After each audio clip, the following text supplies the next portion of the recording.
শেখ হাসিনার ফাঁসির রায়ে সন্তুষ্টি প্রকাশ করেছেন বেগম খালেদা জিয়া।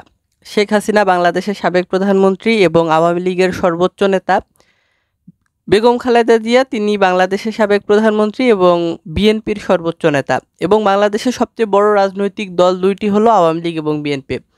তো আওয়ামী লীগ সভানেত্রী শেখ হাসিনার মৃত্যুদণ্ড দিয়েছে আন্তর্জাতিক অপরাধ ট্রাইব্যুনাল, এবং শেখ হাসিনার বিরুদ্ধে অভিযোগ হচ্ছে তিনি মানবতা বিরোধী অপরাধ করেছেন। মানবতা বিরোধী অপরাধের দায়ে ট্রাইব্যুনাল শেখ হাসিনাকে মৃত্যুদণ্ড দিয়েছে।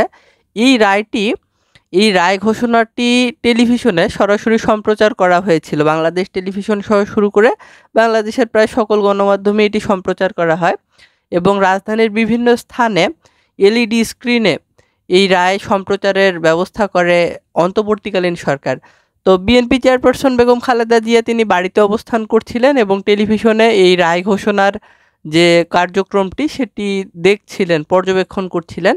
তো রায় ঘোষণা হওয়ার পরে মৃত্যুদণ্ডের যখন রায় আসে, তখন এই রায়ের প্রতি স্বস্তি এবং সন্তুষ্টি প্রকাশ করেছেন বিএনপি নেত্রী বেগম খালেদা জিয়া। এবং বেগম খালেদা জিয়া বলেন, এই রায়ের মধ্য দিয়ে যারা জুলাই আন্দোলনে আহত হয়েছে এবং নিহত হয়েছে তাদের আত্মা শান্তি পাবে, এবং তাদের পরিবারের যে আহত যে শোকাহত স্বজনেরা আছে তাদের ব্যথা কিছুটা হলেও কমবে বলে মনে করেন বেগম খালেদা জিয়া। এবং বেগম খালেদা জিয়া প্রত্যাশা করেন কোর্ট যে রায় দিয়েছে এই রায় বাস্তবায়ন অচিরেই করবে, এবং শেখ হাসিনাকে বিদেশ থেকে বাংলাদেশে ফিরিয়ে নিয়ে আসা হবে এবং আইনের মুখোমুখি করা হবে, এবং তাকে শাস্তি দিয়ে তার যে বিচারটা সেটি বাস্তবায়ন করা হবে, এমন প্রত্যাশা করেন বেগম খালেদা জিয়া।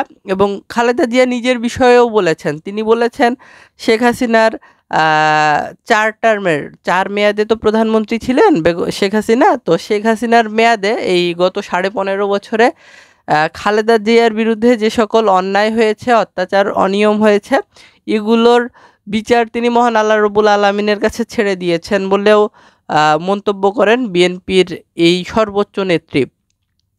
প্রিয় দর্শক, আজ আন্তর্জাতিক অপরাধ ট্রাইব্যুনাল 1-এর বিচারপতি গোলাম মর্তুজা মজুমদার তিনি শেখ হাসিনাকে মৃত্যুদণ্ড দিয়েছেন, এবং শেখ হাসিনার বিরুদ্ধে 5টি অভিযোগ আনা হয়েছিল। সেই অভিযোগগুলো সত্য প্রমাণিত হওয়ায় শেখ হাসিনার বিরুদ্ধে যেমন মৃত্যুদণ্ড দেওয়া হয়েছে, ঠিক তেমনি শেখ হাসিনা পলাতক থাকার কারণে এই রায়ের বিরুদ্ধে শেখ হাসিনা আপিল করতে পারছেন না। কিন্তু শেখ হাসিনা যদি দেশে ফিরে আসেন তাহলে আদালতে আত্মসমর্পণ করার মধ্য দিয়ে 30 দিন সময় আছে, এই 30 দিন সময়ের মধ্যেই তিনি আপিল করতে পারেন এই রায়ের বিরুদ্ধে। এই আইনি সুযোগটি এখনও শেখ হাসিনার হাতে আছে।